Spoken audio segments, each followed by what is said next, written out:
poudre de perlimpinpin. Nous avons les moyens et la volonté de nous retrouver autour de valeurs et d'objectifs communs. Hémicycle.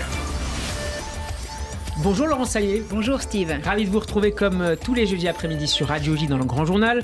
Je rappelle que vous êtes éditorialiste après avoir été porte-parole des Républicains. Laurence, vous avez choisi de nous parler cette semaine de la problématique de l'entrisme islamiste dans la société, illustrée notamment ces derniers jours par l'affaire de l'imam Iqiyoussen qui a connu un nouveau rebondissement. Oui, tout à fait. Donc mardi, l'imam Iqiyoussen a été mis en centre de rétention, comme on dirait en France, même si le terme n'est pas le même en Belgique. Et maintenant, il est à nouveau expulsable.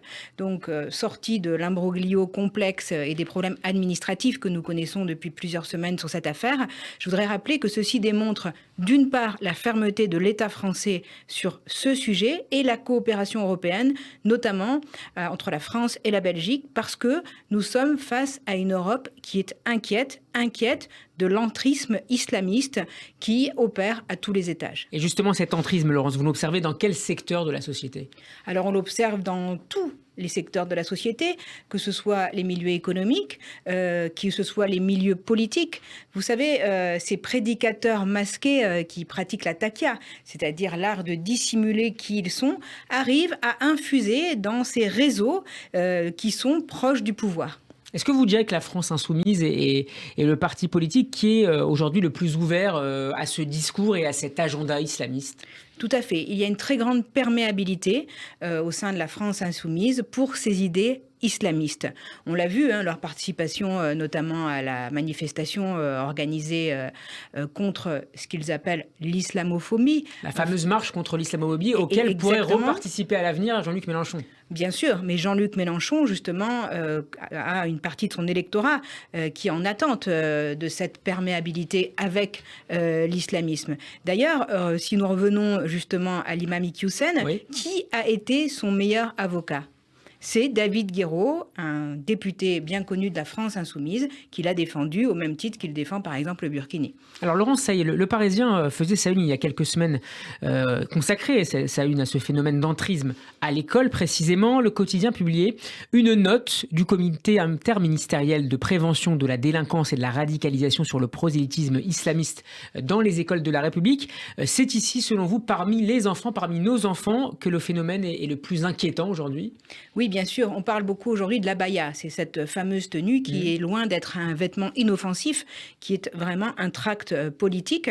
On parle de l'abaya, on parle des menaces qui sont faites, et je pense à tous ces professeurs qui y sont confrontés. Donc on voit qu'effectivement, au sein de l'école, le débat revient totalement, quotidiennement, en fait, tant les problèmes sont importants. On a entendu justement l'inquiétude également des proviseurs qui sont appelés à se positionner régulièrement face à ce type de manifestation.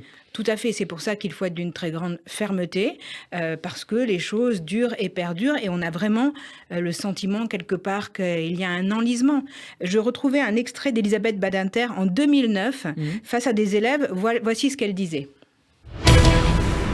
Chacun peut avoir la religion qu'il veut, pratiquer la religion qu'il veut, mais c'est de l'ordre du privé. Une école, c'est l'espace public. Il y a des lieux comme ça où on essaye un instant ou quelques heures par jour d'oublier nos différences. Et vous savez pourquoi ? C'est très apaisant. C'est un facteur de paix de ne penser qu'à ce qui nous unit. Nos ressemblances.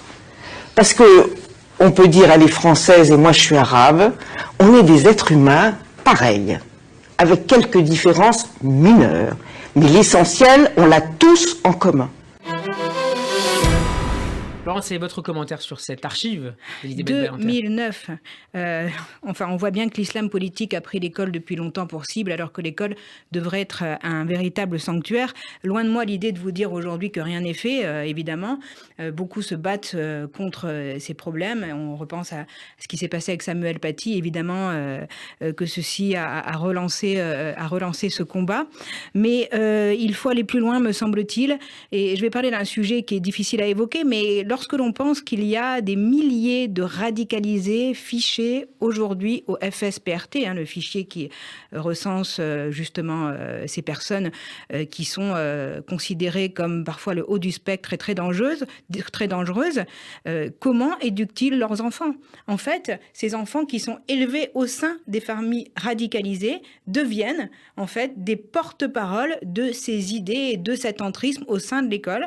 Donc il faut regarder aussi comment nous pouvons protéger ces enfants de cette manipulation qu'ils subissent de la part de leurs parents. Et qu'est-ce qui empêche de répondre sans trembler à cette menace intégriste en France ?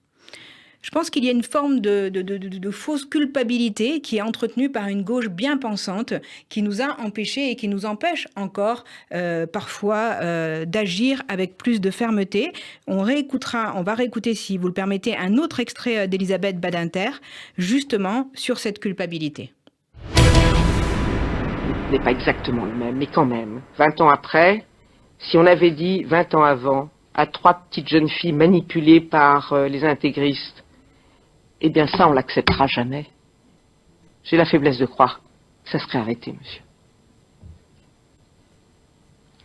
Et que je voudrais pas qu'on recommence les mêmes réactions, qui sont des réactions louables, qui sont des réactions de tolérance. La question, c'est, on a été tétanisé par l'idée qu'on pouvait être intolérant. Et du coup, nous avons toléré l'intolérable. C'est mon point de vue en tous les cas.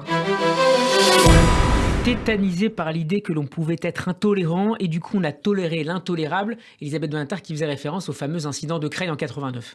Tout à fait. Je pense que c'est le grand piège de culpabiliser ceux qui veulent lutter contre l'islamisme en laissant penser qu'en fait, quelque part, ils ne seront pas pour la tolérance et la liberté. Donc, je pense qu'il faut vraiment aujourd'hui se saisir de cette difficulté et de ne pas tomber dans ce piège mortifère d'une fausse culpabilité qui nous empêcherait d'agir. Merci beaucoup Laurence Seyde d'avoir été avec nous. On peut réécouter votre édito sur notre site en podcast radioj.fr et en vidéo sur la page YouTube de la radio. Nous serons demain vendredi en compagnie d'Yves Tréhard du Figaro. Bonne fin de semaine à vous, Laurence, et à jeudi prochain. Merci, à jeudi.